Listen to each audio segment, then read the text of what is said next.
Hello students, आज हम करेंगे 5.2 के नेक्स्ट क्वेश्चन जो लेफ़्ट रह गए थे। कल हमने प्रीवियस वीडियो में फर्स्ट 10 क्वेश्चन डिस्कस किए थे। अब 11 से आगे जितने भी क्वेश्चन हैं वो आज हम डिस्कस करेंगे, ठीक है। क्वेश्चन के प्रूफ आपको मैंने पहले भी बोला है, कहीं पे भी मिल जाएंगे।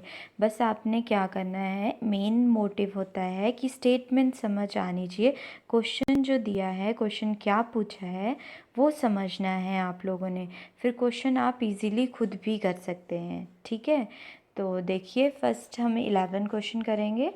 11th क्वेश्चन हमें दिया है which term of AP series. अब एपी सीरीज़ आपको गिवन है, आप फर्स्ट टर्म निकाल सकते हैं, डी निकाल सकते हैं यहाँ से, ठीक है। अगर आपको एपी सीरीज़ गिवन है तो हम निकाल लेंगे।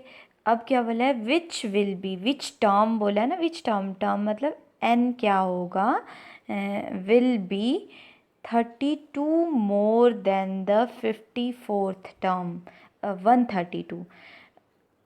जो nth टर्म है विच इज़ इक्वल टू, इस एपी सीरीज़ की जो nth टर्म है an is equal to 132 plus a54, ये हमें गिवन है, ठीक है। तो फर्स्टली मैंने आपको बताया जो एपी सीरीज़ दी है उससे a एंड d लिखिए, आपको निकालने आता है। d is the common difference between the two consecutive term and a is the first term. a और d निकल गया, देन nth टर्म का फॉर्मूला लगाएंगे और a54 निकालेंगे, वो आ जाएगा आपके पास। nth टर्म का फॉर्मूला मैंने आपको बताया है, a plus n minus 1 into D. फिर आपके पास a54 आ गया है 639, ठीक है। अब हमें बोला है we find the AP which 132 more than 54 term, मतलब ए एन जो होगा, nth टर्म जो होगी वो a54 में 132 ऐड करके आएगी। तो अगर हम 132 और 639 को ऐड करते हैं तो आपके पास आएगा 771। तो आपके पास अब nth टर्म आ गई हुई है। nth टर्म का फॉर्मूला लगाइए। अब n आपको फाइंड आउट करना है, वो निकल जाएगा आपके पास n की वैल्यू, दैट इज़ 65, ठीक है। n निकल गया है 65। अनदर मेथड से भी आप इसको निकाल सकते हैं, शॉर्टकट मेथड। अगर आपको कहीं MCQ या बीच में कहीं आता है तो आप शॉर्टकट मेथड का यूज़ करेंगे। हमें बोला था nth term is 132 more than 54th term.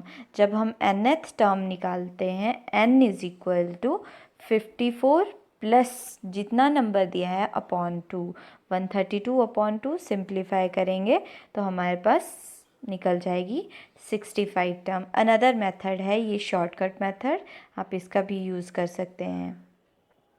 Then question number 12 देखिए, 2 AP सीरीज़। अब 2 AP सीरीज़ हमें बोला है हैव द सेम कॉमन, जो 2 AP सीरीज़ होगी कोई भी, उनका जो कॉमन डिफरेंस है वो सेम है। हमें बोला है दोनों में डिफरेंस सेम लेना है। Then difference between their 100 term is 100, उन दोनों की जो 100th टर्म होगी उनका डिफरेंस 100 है। Then which is the, what is the difference between their 1000 term. 100 term का डिफरेंस दिया है हमें, 1000 टर्म का डिफरेंस हमें फाइंड आउट करना है, ठीक है। फर्स्टली जो है दोनों AP सीरीज़ की हम फर्स्ट टर्म अज्यूम करेंगे। फर्स्ट AP सीरीज़ के लिए हमने फर्स्ट टर्म A1 ले ली, सेकंड AP सीरीज़ के लिए A2 ले ली, ठीक है। फर्स्ट टर्म हमारे पास है और डिफरेंस दोनों का सेम है, तो दोनों के लिए डिफरेंस जो है हमने D ले लिया, ठीक है। अब 100 टर्म के लिए फॉर्मूला लगाएंगे दोनों AP सीरीज़ का। तो फर्स्ट के लिए A100, तो आपके पास A1 प्लस 99D। दूसरी के लिए भी आप 100 टर्म, फिर फर्स्ट के लिए 1000 टर्म का भी लगा लीजिए साथ में, क्योंकि हमें 1000 टर्म का डिफरेंस निकालना है। तो ये फर्स्ट AP सीरीज़ की 100 टर्म है और ये 1000 टर्म है, ठीक है।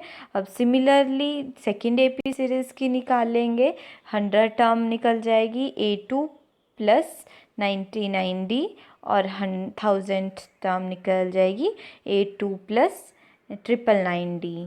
ठीक है, अब जो गिवन है हमें, गिवन दैट कि डिफरेंस देयर 100 टर्म, जो 100 टर्म है दोनों की, उनका डिफरेंस करेंगे और एक इक्वेशन निकल जाएगी हमारे पास, A1 minus A2 is equal to 100। बाकी सिंप्लीफाई कट आउट हो जाएगा 99D दोनों इक्वेशन से।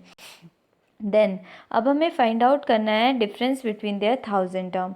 तो 1000 टर्म को अगर हम सब्ट्रैक्ट करते हैं तो which is equal to A1 minus A2, और इक्वेशन 1 का यूज़ करेंगे तो ये आपके पास 100 के बराबर आता है। तो जो हमें फाइंड आउट करना था कि दोनों की 1000 टर्म का जो डिफरेंस है वो क्या होगा, वो 100 ही आएगा। ठीक है, 100 टर्म का डिफरेंस भी 100 आया, 1000 टर्म का डिफरेंस भी 100 आया आपके पास। ठीक है, ये था क्वेश्चन नंबर 12, इम्पॉर्टेंट है, देख लेना, अगर कोई दिक्कत रहेगी तो पूछ सकते हैं आप। अब देखिए क्वेश्चन नंबर 13 क्वेश्चन में बोला how many 3 digit number are divisible by 7। अब देखिए फर्स्टली हमें क्या बोला, 3 डिजिट नंबर। 3 डिजिट के नंबर स्टार्ट कहाँ से होते हैं, फर्स्ट हमें ये पता होना चाहिए। फर्स्ट 3 डिजिट का नंबर होता है 100 और लास्ट होता है 999। ठीक है, इनके बीच में ऐसे कितने नंबर हैं जो 7 से डिवाइड होते हैं, ये हमें निकालना है। तो हम फर्स्ट नंबर पहले पहचानेंगे कि फर्स्ट कौन सा नंबर है 100 डिविजिबल नहीं होता है 7 से।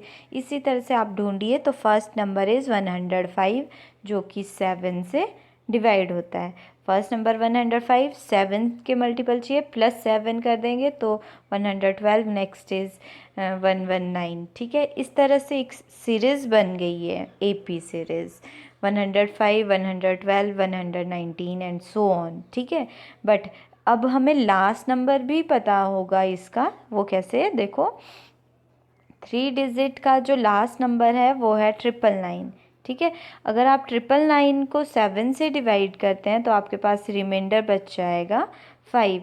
जो रिमाइंडर है उसको 999 से माइनस करो, माइनस करने पे जो लेफ़्ट नंबर बचता है दैट इज़ 994, वो आपका सबसे बड़ा नंबर होगा जो 7 से डिविजिबल होगा।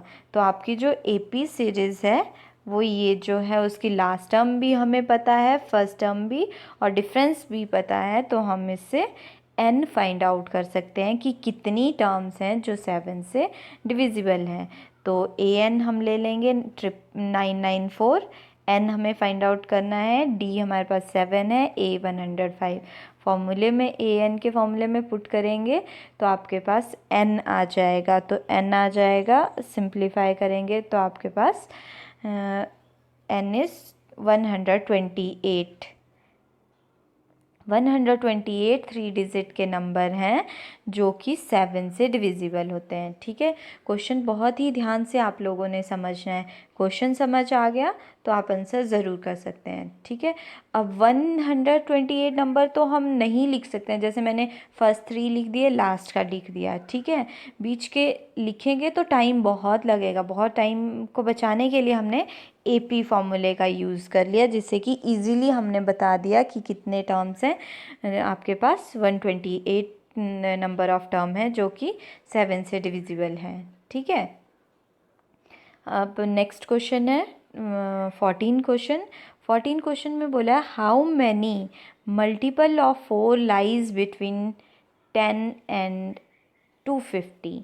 अब देखिए सिमिलर सा क्वेश्चन है, पहले जो क्वेश्चन था उसमें बोला 3 डिजिट नंबर, मतलब कि हमें 100 और 999 के बीच में 7 के मल्टीपल निकालने थे। ठीक है, 7 से जो डिवाइड होते हैं वो निकालने थे। अब क्वेश्चन सेम ही है, हमें बोला है 10 और 250 के बीच में 4 के मल्टीपल निकालिए। ठीक है, सेम एज इट इज़, जैसे पहले किया क्वेश्चन वैसे ही करेंगे। तो फर्स्ट जो डिजिट रहेगा 4 से डिविजिबल 10 के आगे, तो 10 तो नहीं होता है, 12 डिविजिबल होता है, 12, 16, 20 एंड 24। फर्स्ट 3 4 तो निकाल दिया, अब लास्ट का ढूंढेंगे। तो मैंने क्या बोला है, जो लास्ट नंबर है उसको डिवाइड करिए 4 से, मतलब 250 को 4 से डिवाइड करेंगे, आपके पास जो रिमाइंडर बचेगा उसको 250 से माइनस कर दीजिए, लास्ट डिजिट आपके पास आ जाएगा 248।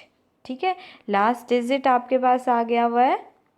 देन आपके पास AP सीरीज़ आ गई है, फर्स्ट टर्म भी आपको पता है, कॉमन डिफरेंस भी आपको पता है, nth टर्म भी आपको पता है।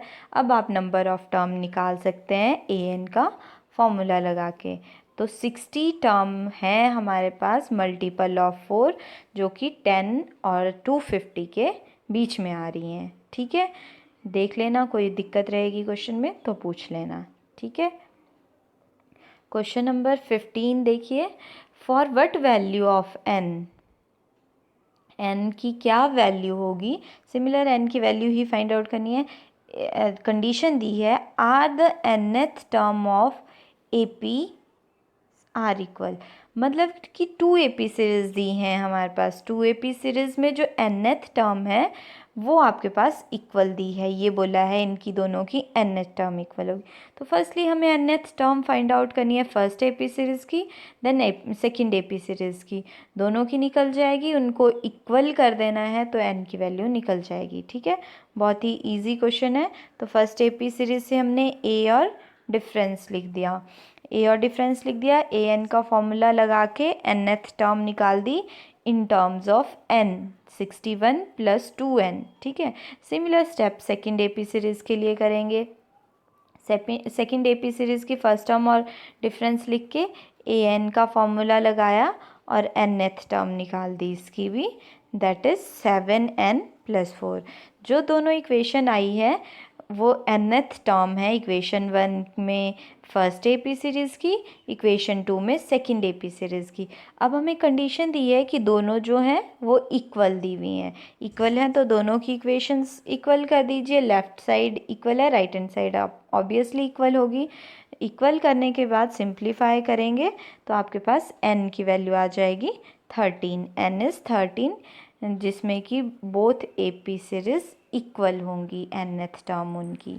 ठीक है, बहुत ही इजी क्वेश्चन है, कोई दिक्कत नहीं होनी चाहिए करने में, बस स्टेटमेंट समझनी है। बच्चे ये कहते हैं कि स्टेटमेंट पढ़ते ही नहीं है, सिर्फ जो उनके पास टीचर है या कोई भी उनके पास नियर बाय है वो बोलेंगे हाँ जी हमने 16 क्वेश्चन करना है, आप बताइए कैसे करें। पहले आप क्वेश्चन की स्टेटमेंट रीड करो, जितना आपको समझ आता है वो, फिर उसके बाद आप किसी से डिस्कस करो कि क्वेश्चन में ये दिया है, ये फाइंड आउट करना है या किस तरह से आगे क्वेश्चन करना है। ठीक है, ये क्वेश्चन करने का सबसे अच्छा वे होता है। ठीक है, देखिए क्वेश्चन नंबर 16। अब 16 क्वेश्चन में बोला है डिटरमाइन द एपी हुज था, एपी डिटरमाइन करनी मतलब एपी सीरीज़ बनानी है हमें। क्वेश्चन क्या है, करना है हमें एपी सीरीज़ बनानी है। अब कैसे बनानी है उसके लिए देखिए आगे, third term is 16 and seventh term is exceed fifth term by 12।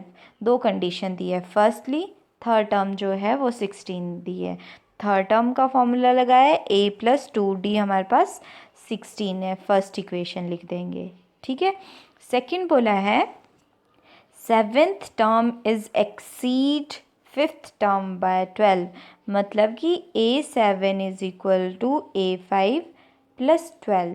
जो सेवन टर्म है वो फिफ्थ टर्म से 12 ज़्यादा है, एक्सीड होता है ज़्यादा। ठीक है, तो आप इसका फॉर्मूला लगा के नेक्स्ट एक इक्वेशन बना देंगे, सिंप्लीफाई करेंगे। इक्वेशन क्या, d की वैल्यू निकल जाएगी आपके पास, d कॉमन डिफरेंस आ गया, इक्वेशन 1 में पुट करेंगे तो a निकल जाएगा फर्स्ट टर्म और कॉमन डिफरेंस आपके पास आ गया है।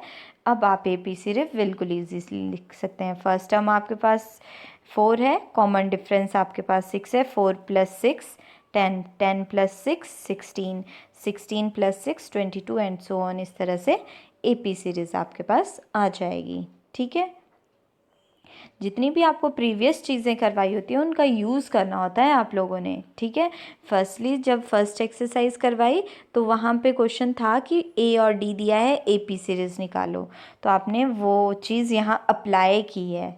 ठीक है, इसीलिए करवाए जाते हैं छोटे क्वेश्चन कि आप बड़े क्वेश्चन में उन चीज़ों को अप्लाई कर पाओ। ठीक है, देखिए 17 question, find the 20th term. अब हमें A20 फाइंड आउट करना है, कैसे, from the last term of the AP series, ये दी हुई है AP सीरीज़, हमारे पास एक AP सीरीज़ दी है जिसकी लास्ट टर्म भी हमें गिवन है। ठीक है, लास्ट टर्म का फॉर्मूला लगाएंगे और n फाइंड आउट कर देंगे। n फाइंड आउट हो जाएगा, फिर आप इजीली निकाल सकते हैं 20th टर्म। तो देखिए फर्स्ट आपके पास एपीसीज दिए, ए और डी लिख दीजिए। अच्छा, एक मिनट, क्वेश्चन ध्यान से पढ़िए।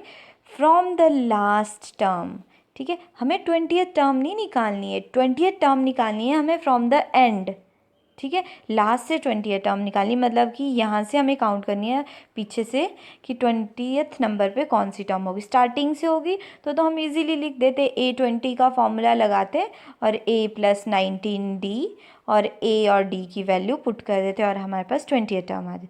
बट यहाँ क्वेश्चन है फ्रॉम द लास्ट, लास्ट से 20th प्लेस पे कौन सी आएगी वो निकालनी है। तो बहुत इजीली करेंगे इस क्वेश्चन को। अब लास्ट से बोला है तो हम अपनी जो इक्वेशन दी है उसको रिवर्स कर देंगे, उल्टा कर देंगे। अगर हम उसको उल्टा करते हैं तो A हमारे पास 254 आ जाएगा और D हमारे पास -5 आ जाएगा, ठीक है। A और D हमारे पास है और N हमें कौन सी टर्म निकालनी है, 20th, तो N भी हमारे पास है, तीनों चीज़ें हैं। अब A20 का फॉर्मूला लगाएंगे, ठीक है, और A20 का फॉर्मूला लगाएंगे और हमारे पास यहाँ 20 होगा, A20th टर्म आ जाएगी 158, ठीक है। अब ध्यान रखना इस क्वेश्चन में हमें बोला था फ्रॉम द एंड, इसीलिए हमने अपनी एपी सीरीज़ को रिवर्स कर दिया, उल्टा करके लिखा, फिर हमने ए और डी निकाला, देन A20 का फॉर्मूला लगाया, ठीक है। ध्यान रखना है आपने, क्वेश्चन इम्पॉर्टेंट है। देन 18th क्वेश्चन देखिए, the sum of 4th and 8th term of AP is 24। First condition दी है कि 4th टर्म और 8th टर्म का सम जो है वो 24 है। The sum of 16 and 19 term of AP is 44। दो इक्वेशन, दो कंडीशन दी है, उनका यूज़ करके हम फर्स्ट टर्म और कॉमन डिफरेंस निकालेंगे, फिर फाइंड आउट करेंगे 3 numbers of AP, 3 terms of AP। तो फर्स्टली जो हमें बोला है 4th term, A4, 4th term, 8th term, 6th term and 10th term की बात की है, तो इस तरह से हमने लिख दिए है। हमें बोला है, गिवन दिया है सम ऑफ 4th टर्म और 8th टर्म, तो इनका सम किया, हमारे पास एक इक्वेशन आ गई, equation 1, A+5D = 12। Similarly second condition दी है हमें 6th टर्म और 10th टर्म का जो सम है 44 है, तो उससे सेकेंड इक्वेशन आ जाएगी हमारे पास। दोनों इक्वेशन को एलिमिनेशन मेथड से सॉल्व करिए, सब्ट्रैक्ट करके D की वैल्यू आ जाएगी, D आ जाएगा, फिर इक्वेशन 1 में पुट करके A की वैल्यू आ जाएगी, A और D आपके पास आ गया है। देन अब हमें टर्म्स निकालनी है, तो first term -13, second term plus D हो जाएगा -8, third term plus second term is -3 आ जाएगा थर्ड टर्म। ये आपके पास 3 टर्म्स आ गई हैं जो हमें फाइंड आउट करनी थी, ठीक है। ये आपको क्वेश्चन था, बहुत ही इजी क्वेश्चन है ये, बट ये है कि स्टेटमेंट आपको समझनी है कि बोला क्या है क्वेश्चन में, फिर आप इजीली क्वेश्चन कर लोगे, ठीक है। वन ही टाइम अगर आप इसको ध्यान से समझते हैं, ध्यान से करेंगे, तो आपको नेक्स्ट टाइम फिर से दोबारा ये चीज़ें करने की ज़रूरत नहीं है, बस आपको स्टेटमेंट बहुत ध्यान से पढ़नी है। देखिए 19th क्वेश्चन में बोला है, Shobha Rao start work in 1995 year से स्टार्ट कर रहा है at annual salary of 5,000 rupees. Shobha Rao है वो जो है 1995 से स्टार्ट कर रहा है वर्क करना और उसको सैलरी दी जा रही है 5,000 रुपये, ठीक है। Receive an increment of 200 rupees each year. वो हर साल जो है 200 रुपये इंक्रीमेंट लग रहा है, उसकी सैलरी बढ़ रही है 200 रुपये एवरी ईयर।